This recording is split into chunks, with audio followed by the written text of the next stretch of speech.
Hello दोस्तों, मनोकामना दर्शन YouTube channel में आपका स्वागत है। मैं राजा आपके सामने बिहार मध्य निषेध का इम्पोर्टेंट एमसीक्यू लेकर आया हूं, जो कि आपके एग्ज़ाम से रिलेटेड है। तो चलिए बिना देर किए वीडियो को शुरू करते हैं। इससे पहले यदि आप चैनल पर नए हैं तो हमारे चैनल को सब्सक्राइब कर वीडियो को लाइक कर दें।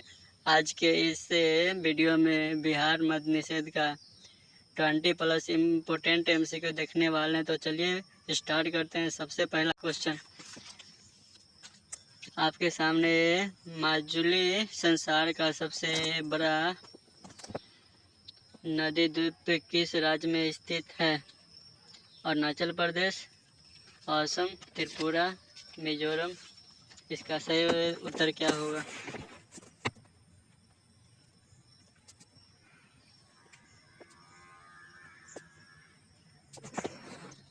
इसका सही उत्तर असम होगा। अगला क्वेश्चन, भारत में सबसे बड़ा मिट्टी का वर्ग कौन सा है? कछारी मिट्टी का वर्ग।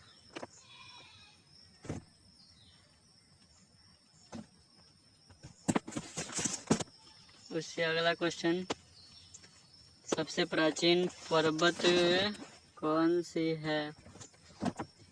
हिमालय पर्वत, अरावली पर्वत, विंध्याचल पर्वत और सतपुड़ा पर्वत। इसका सही जवाब है अरावली पर्वत। अगले क्वेश्चन की ओर चलते हैं। भारत में मौद्रिक नीति किसके द्वारा बनाई और लागू की जाती है? इसका सही जवाब क्या होगा? केंद्रीय सरकार के द्वारा, भारत सरकार के द्वारा, भारतीय रिजर्व बैंक के द्वारा, फिक्की के द्वारा। इसका सही जवाब क्या होगा? भारतीय रिजर्व बैंक है। अगले क्वेश्चन, थारू जाति को अनुसूचित जनजाति में किस वर्ष सम्मिलित किया गया था? 2004 में, 2003 में, 2005 में और 2006 में। इसका सही जवाब क्या होगा? इसका सही जवाब हमें कमेंट करके ज़रूर बताएं। इसका सही जवाब 2003 होगा। चलिए अगले क्वेश्चन की ओर चलते हैं। झिझिया नृत्य किस त्योहार में किया जाता है? लक्ष्मी पूजा, सरस्वती पूजा, दुर्गा पूजा, काली पूजा। आशा करते हैं इसका आंसर आप लोगों को पता होगा। बताइए, झिझिया नृत्य किस त्योहार में किया जाता है? लक्ष्मी पूजा, सरस्वती पूजा, दुर्गा पूजा, काली पूजा। किस में? दुर्गा पूजा में।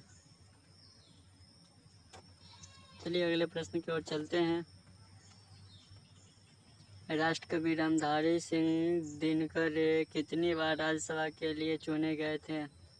2 बार, 3 बार, 1 बार और 4 बार। यदि आपको उत्तर पता हो तो हमें ज़रूर बताएं। इसका सही जवाब 3 बार होगा। अगले क्वेश्चन की ओर चलते हैं। कौन क्रिप्स मिशन के साथ कांग्रेस के आधिकारिक वार्ताकार थे? महात्मा गांधी तथा सरदार वल्लभ पटेल, जेबी कृपलानी तथा सी राजगोपालाचारी, नेहरू जी एवं मौलाना आज़ाद, डॉक्टर राजेंद्र प्रसाद एवं रफ़ी अहमद किदवई। इसका सही जवाब नेहरू एवं मौलाना आज़ाद होगा। अगले क्वेश्चन की ओर चलते हैं। किसके शासनकाल में बौद्ध धर्म राजधर्म था? किसके शासनकाल में बौद्ध धर्म राजधर्म था? चंद्रगुप्त मौर्य, अशोक सम्राट, समुद्रगुप्त और कुमारगुप्त। इसका सही जवाब अशोक सम्राट है। अगले क्वेश्चन की ओर चलते हैं। अगले क्वेश्चन में, मोहम्मद बिन कासिम के आक्रमण के समय स्वर्ण नगरी किसे कहा जाता था? कश्मीर को, मुल्तान को, पेशावर को, दिल्ली को। इसका सही जवाब मुल्तान है। अगले क्वेश्चन को देखते हैं। चोल शासकों की भाषा क्या थी? संस्कृत, कन्नड़, तमिल, तेलुगु। चोल शासकों की भाषा क्या थी?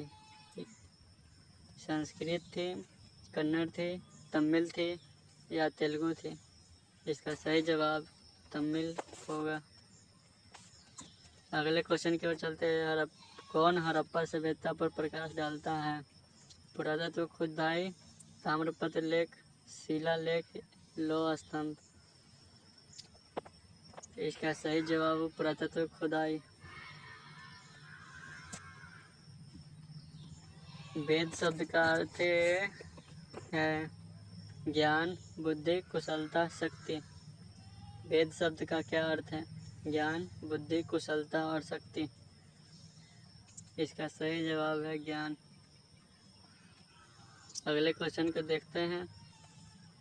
बौद्ध एवं जैन दोनों की प्रसिद्ध तीर्थ स्थली किस जगह है? राजगीर, अंग, कौशाम्बी, देवी पाटन। राजगीर, अंग, कौशाम्बी, देवी पाटन। इसका सही जवाब राजगीर है। अगले क्वेश्चन की ओर बढ़ते हैं। अगले क्वेश्चन आपके सामने है। प्रतिलोम विवाह किसे कहते हैं? उच्च वर्ग पुरुष एवं निम्न वर्ग के नारी के साथ विवाह कर लेना, उच्च वर्ण के नारी तथा निम्न वर्ग के पुरुष के साथ विवाह कर लेना, उच्च वर्ण का पुरुष तथा उच्च वर्ण की नारी के साथ विवाह कर लेना, निम्न वर्ग का पुरुष तथा निम्न वर्ग की नारी के साथ विवाह कर लेना। इसका सही जवाब उच्च वर्ण की नारी तथा निम्न वर्ग के पुरुष के साथ विवाह कर लेना है। अगले क्वेश्चन को देखते हैं। अगले क्वेश्चन आपके सामने उदयन वासवदत्ता की दंत कथा संबंधित है। उज्जैन से, मथुरा से, महेशमती से, कौशाम्बी से। इसका सही जवाब क्या होगा? उज्जैन से। अगले क्वेश्चन को देखते हैं।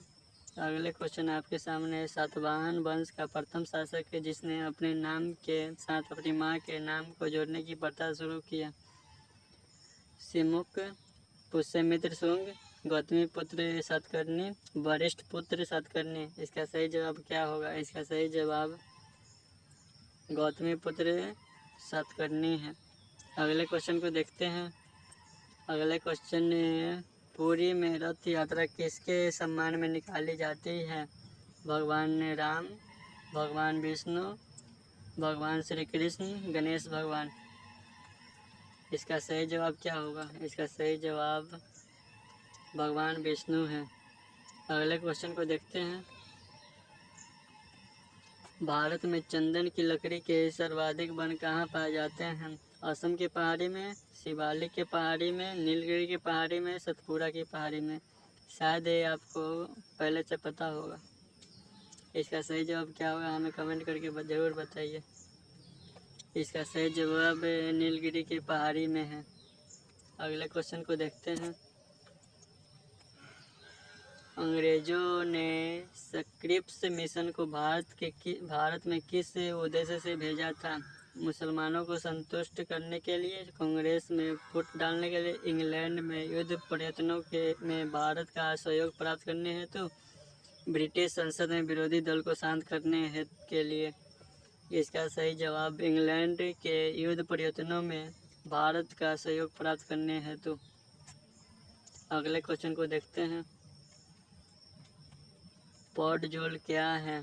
कुंधारी वन प्रदेशों में मिलने वाली मिट्टी, शुष्क प्रदेशों में की मिट्टी, अत्यधिक उर्वर जलोढ़ मिट्टी, वह मिट्टी जिसकी शुष्क सतह काफ़ी उर्वर होती है। पॉटजोल क्या है? कुंधारी वन प्रदेशों में मिलने वाली मिट्टी, शुष्क प्रदेशों की मिट्टी, अत्यधिक उर्वर जलोढ़ मिट्टी, वह मिट्टी जिसकी सतह काफ़ी उर्वर होती है। इसका सही जवाब कुंधारी वन प्रदेशों में मिलने वाली मिट्टी है। अगले क्वेश्चन को देखते हैं। अगले क्वेश्चन, अशोक के कलिंग युद्ध के विषय में किस अभिलेख से जानकारी मिलती है? कालसी, गिरनार, धौली, 13वें शिलालेख। इसका सही जवाब 13वें शिलालेख है। अगले क्वेश्चन को देखते हैं। सिंधु घाटी की सभ्यता में घोड़े के अवशेष कहाँ मिले हैं? मांडा में, कालीबंगा में, बनावली में, सुरकोटदा में। इसका जवाब क्या होगा? मांडा होगा, कालीबंगा होगा, बनावली होगा, सुरकोटदा होगा। इसका सही जवाब सुरकोटदा है। अगले क्वेश्चन को देखते हैं। हड़प्पा सभ्यता किस युग की थी? कांस्य युग की, लौह युग की, नवपाषाण युग का, पुरापाषाण युग का। कांस्य युग का। तो चलिए आज की वीडियो यही अंत करते हैं, और यदि आप नए चैनल पर नए हैं तो चैनल को सब्सक्राइब कर वीडियो को लाइक ज़रूर करें। धन्यवाद।